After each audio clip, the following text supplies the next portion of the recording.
A'udzubillahi minasyaitonirrajim. Bismillahirrahmanirrahim. Assalamualaikum warahmatullahi wabarakatuh. Alhamdulillah bisa bertemu lagi lur dengan saya Mat Peci Channel. Alhamdulillah, semoga hari ini kita dilimpahkan kesehatan,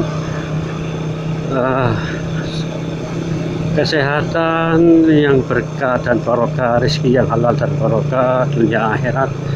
Amin amin ya rabbal alamin. Dilimpahkan selalu kesehatan itu kita semua. Amin amin ya rabbal alamin. Selamat jumpa lur semuanya yang ada, saudaraku yang ada di Nusantara, di seluruh Indonesia dan di luar negeri yang mengerti dan paham bahasa saya.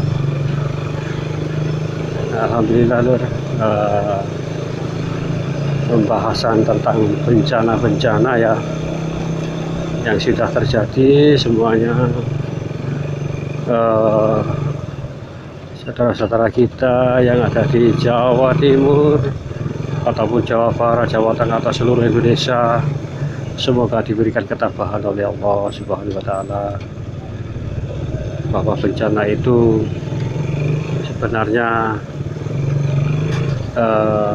tergantung orang-orang yang menyikapinya kan. Entah itu ujian, bisa juga ujian, teguran, ataupun azab, tergantung diri kita masing-masing, tergantung keimanan kita masing-masing. Kita hanya bisa turut berduka cita saja ya kan, saudara-saudara kita yang terkena bencana.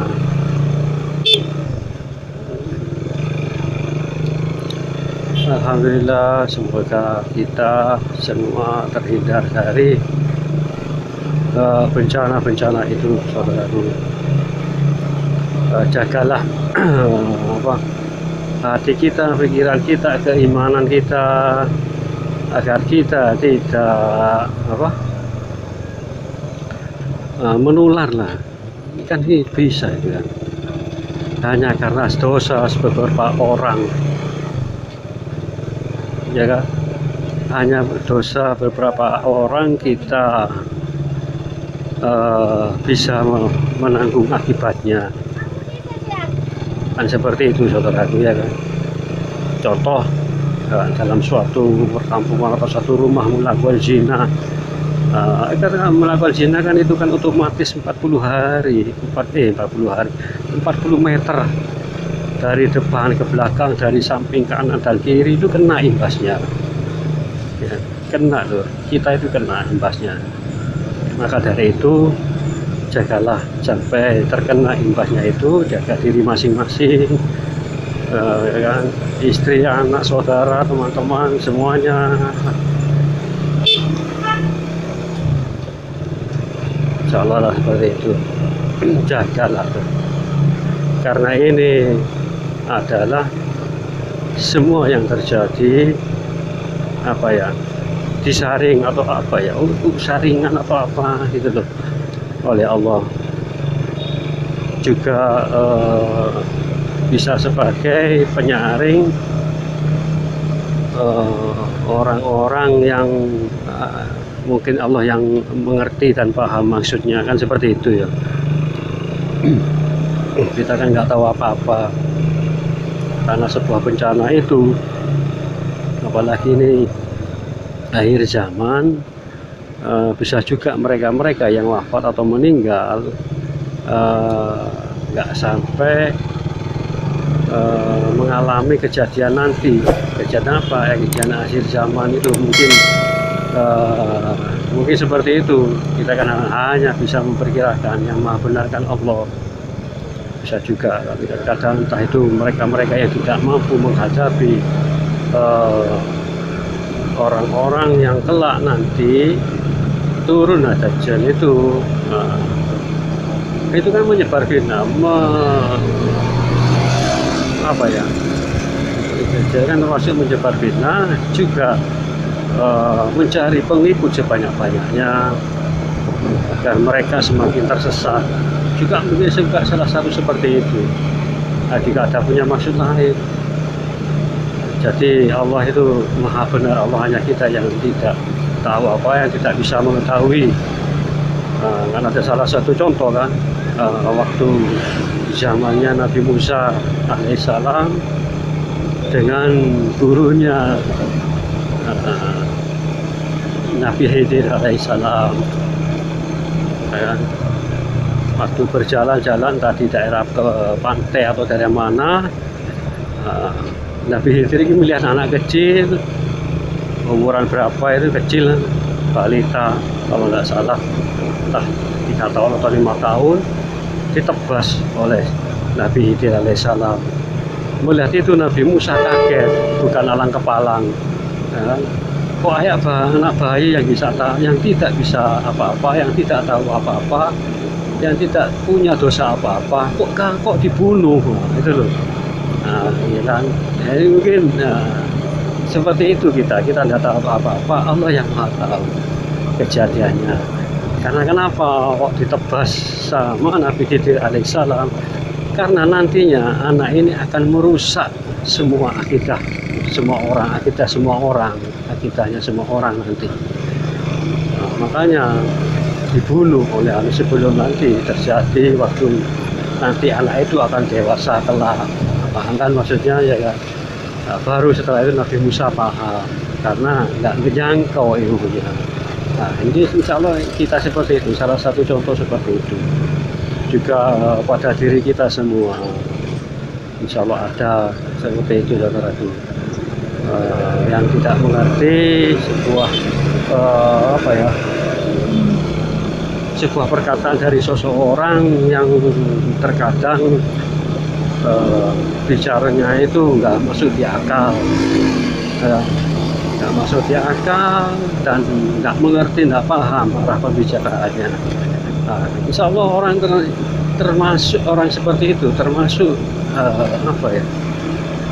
bahaya, bukan bahaya dalam artian bagaimana, enggak. Orang itu punya kelebihan atau seorang yang dekat dengan Allah bisa juga jadi seperti itu loh. Makanya banyak orang yang mengindahkan jika ada orang yang berkata demikian gitu loh. Orang tersebut menceritakan sesuatu yang nggak masuk akal, tapi kan pembicaraan ini kan tentang masalah bab agama, ya kan, hal agama. Tapi mereka nggak mengerti, nggak paham.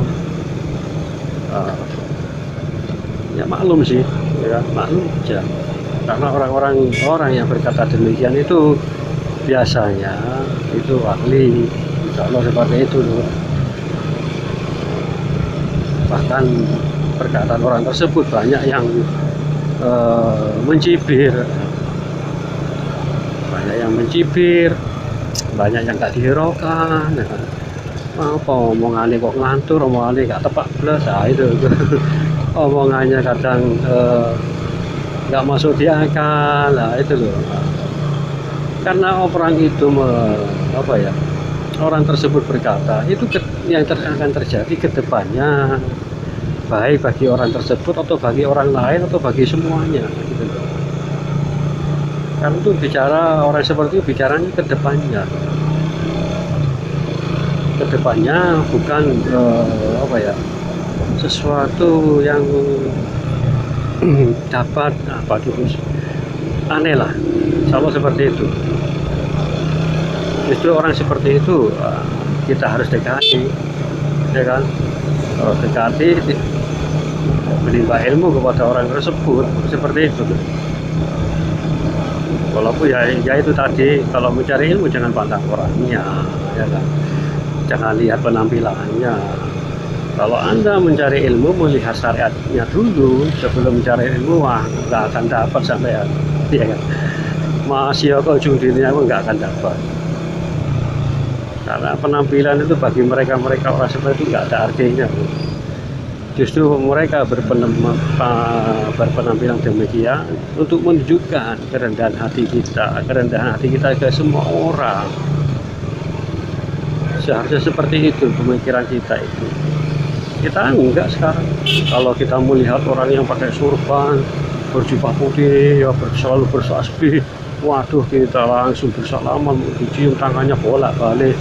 Itu enggak apa-apa, kan ini maha bagus, ya kan. bahkan mengikuti sunnah kan seperti itu. Kalau orang-orang beliau seperti itu yang pakai jubah, tapi jangan ini yang saya bahas pandangan syariatnya, jangan hanya melihat seperti itu saja, karena di sekitar kita ini banyak juga yang orang-orang yang berpenampilan seperti biasa, tapi mereka dekat dengan Allah gitu loh. Dengan kita kan juga nggak tahu ciri-ciri waliullah itu seperti apa. Bahkan terkadang kita nggak mengetahui, kadang wali itu ada di sekitar kita, dekat kita, tapi wali yang dekat Allah loh ya. Wali kan banyak macam-macam wali ya kan, tergantung jenis pengetahuannya atau tugasnya wali itu. Ada juga wali yang nggak mau diketahui, ada banyak seperti itu. Jadi jangan memandang syariatnya disebut Allah seperti itu.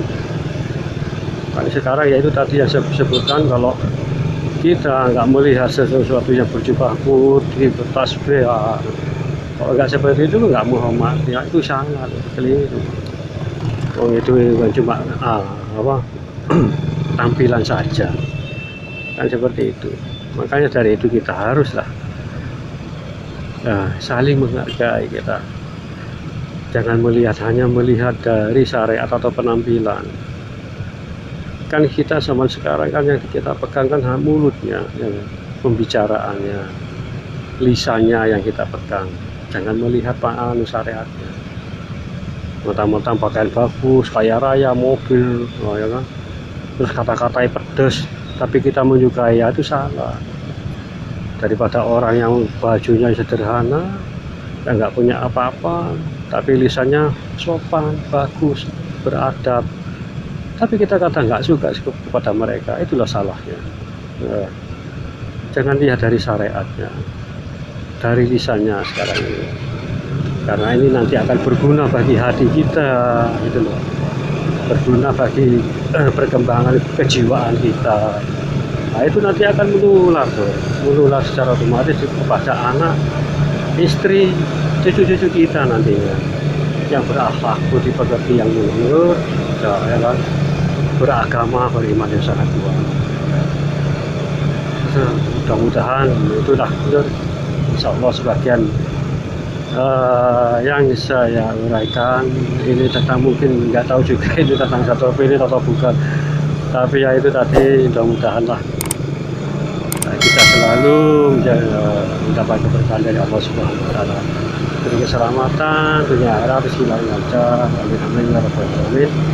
Terima kasih Lur, maaf jika ada kata-kata yang tidak berkenan, mohon dimaafkan. Assalamualaikum warahmatullahi wabarakatuh.